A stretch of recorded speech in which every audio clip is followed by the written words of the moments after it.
Hi, everyone. This is Dr. Dave Striegel with Striegel Performance Coaching, and I'm so excited to be here today, especially under these circumstances where we're really finding out how to perform under pressure when the world itself makes us have to turn on a dime. Uh, just a quick shout out to Vanessa for making this all happen. It's so important that we have these kinds of events, and I'm so grateful to be a part of it. As I mentioned, my topic is performing under pressure, and the objective here is for today is for me to share with you a few of the insights that I share with attendees of the course I've created for the DSI Fellowship. You obviously don't have to be part of the fellowship track to participate, but I wanted to give you an idea of the mental and physical components that go into the preparation and what you can do to excel under pressure in particular. Okay, so the specific elements here are I want to share a little bit of my own experience and my own background so you know where I'm coming from. And there are two primary instances that happened to me when I was young, when I was in high school actually, that led to me choosing the career I did, where I'm really focused on helping people excel under pressure as leaders, as team members, regardless of the venue. In this particular case, with speakers in the dental field. So the first story really has to do with when I was a sophomore in high school. And this is the actual gym that I played basketball in. And I was a starting point guard for my basketball team as a sophomore. And in one particular game, we were down by 1 point with about 5 seconds left. And we had two really, really good tall players, about 6'5", 6'6", which in those days was really tall. And one in particular was a senior. And with 5 seconds left, the coach drew up a play that had the senior taking the final shot. Well, as it stands, and as you would expect, here I am on the wing, and I end up getting the ball with 5 seconds left, wide open. And my instincts told me to turn and take the shot. But I knew in the back of my mind that if I took the shot and missed, that I would get yelled at. And so what did I do? I'd like to tell you that I took the shot and made it and everything was all hunky-dory and we won, but that's not what happened. I froze, and then I passed the ball to my senior teammate who was must have been double or triple teamed, and he didn't even get a shot off. And we end up losing, but the coach is happy. I'm devastated though, because I knew that I should have taken that shot. And that's actually where the title of my course comes from, which is Take Your Shot. It's also the title of the first book I just published during the pandemic. So that was the first exposure, really the second exposure I had to this notion of performing under pressure. And the other one that I wanted to share with you was also in my high school years, and it was the year before. So I was a freshman in high school, and it's actually on this in this auditorium that you're seeing right here. This is the exact auditorium that I performed in. But as a freshman, I was asked to sing a solo at the football homecoming assembly prior to the game that night.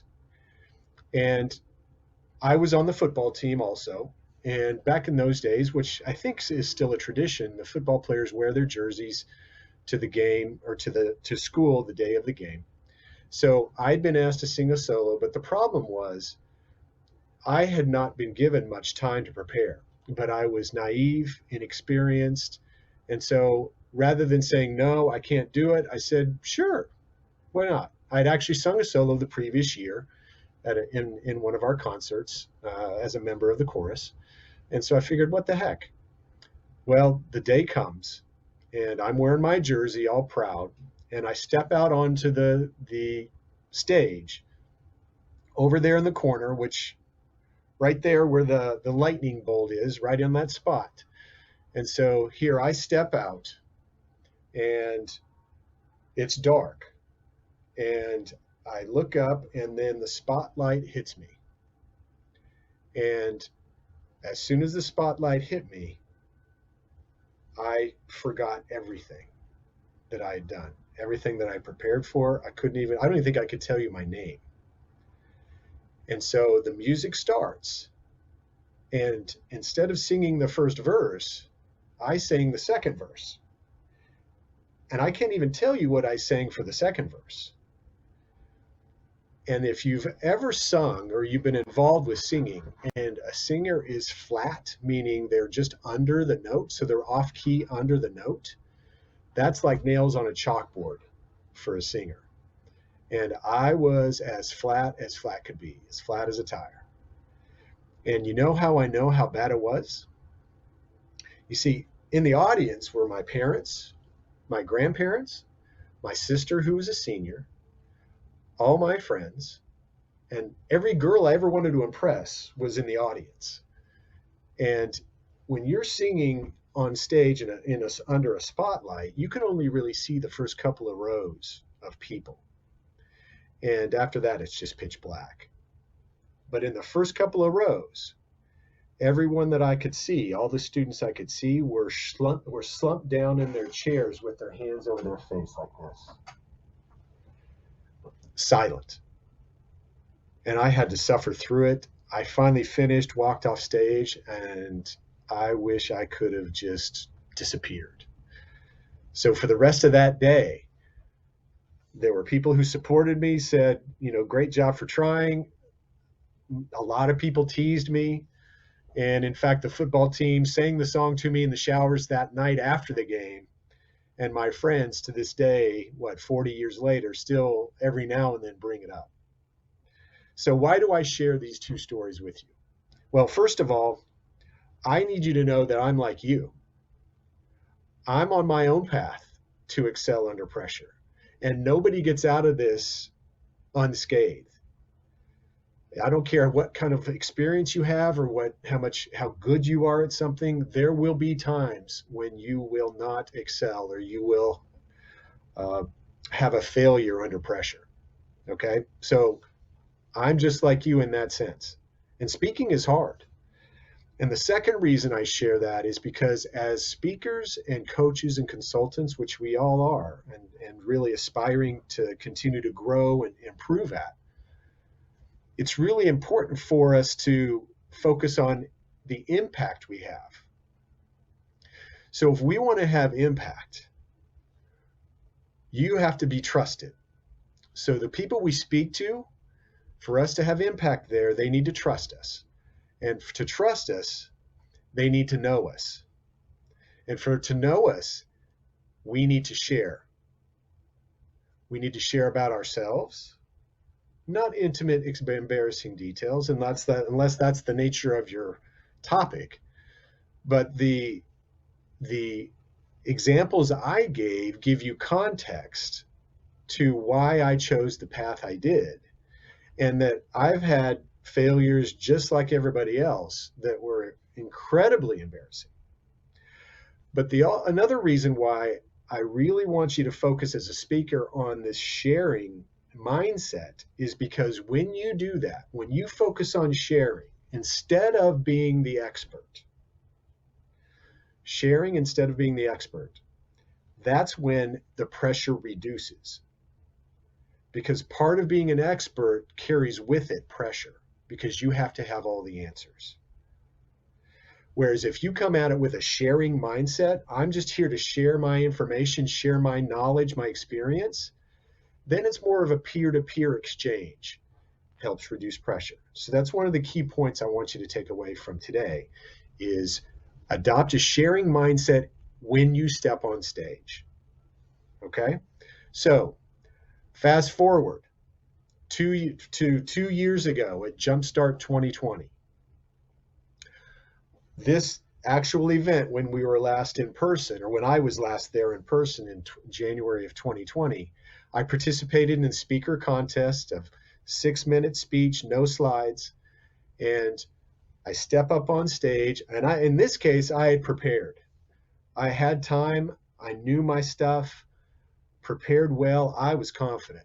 I stepped up on stage, and that stage had a spotlight, and the lights were bright, and I hadn't had a chance to rehearse on the stage prior to stepping up that day. And so when I looked up and saw that spotlight, what do you think happened? Yeah, I'd like to say that nothing happened and I knocked it out of the park, but that's not true. I was transported back 40 years to when I was 14, and I had a flashback in that moment before I started that, oh my gosh. And for a moment, I froze again. But my experience and my training, my preparation helped me push through that.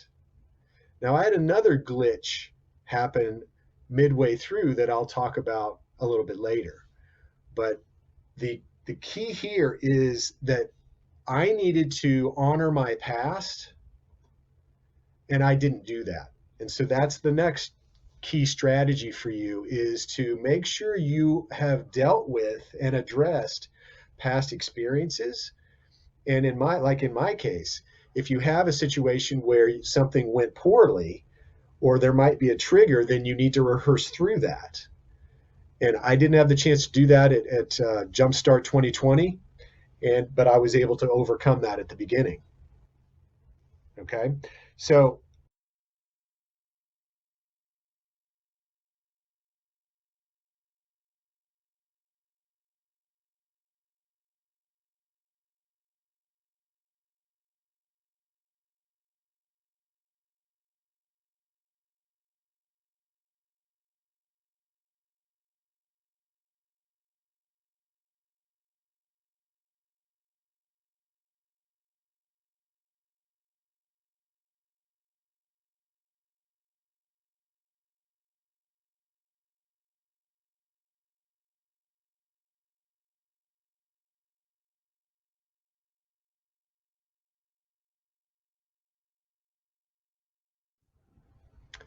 to and age, I was transported back 40 years to when I was 14, and I had a flashback in that moment before I started that, oh my gosh. And for a moment, I froze again. But my experience and my training, my preparation helped me push through that. Now, I had another glitch happen midway through that I'll talk about a little bit later. But the key here is that I needed to honor my past, and I didn't do that. And so that's the next key strategy for you is to make sure you have dealt with and addressed past experiences. And in my case, if you have a situation where something went poorly or there might be a trigger, then you need to rehearse through that. And I didn't have the chance to do that at JumpStart 2020, but I was able to overcome that at the beginning. Okay.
So you need to honor your past, but don't become a prisoner to it.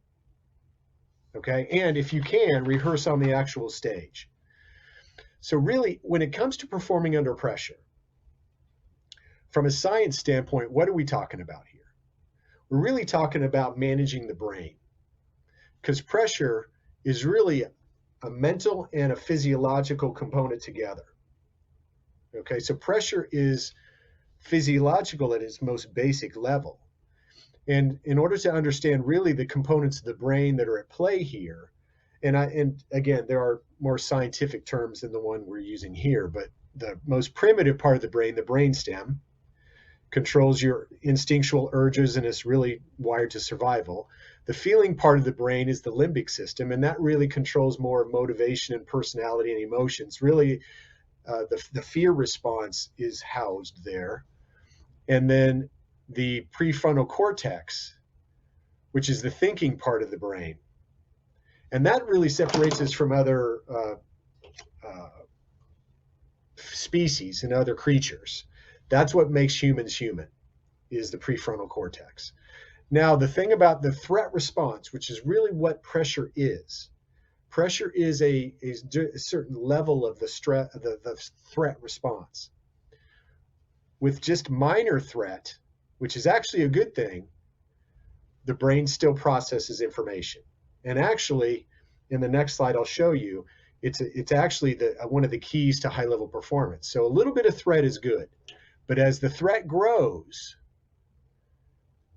the brain shunts resources and takes resources from the prefrontal cortex and moves them back toward the most basic level of the brain in case we need to fight or flee. Okay? So when you experience the greatest level of threat, then that's when you no longer can think straight. And that's one of the reasons why we often don't remember what happens to us when we're in that mode. It's because our brain has taken the resources for us to use that we use to think clearly and remember, and has borrowed those and actually utilized those for this basic survival instinct.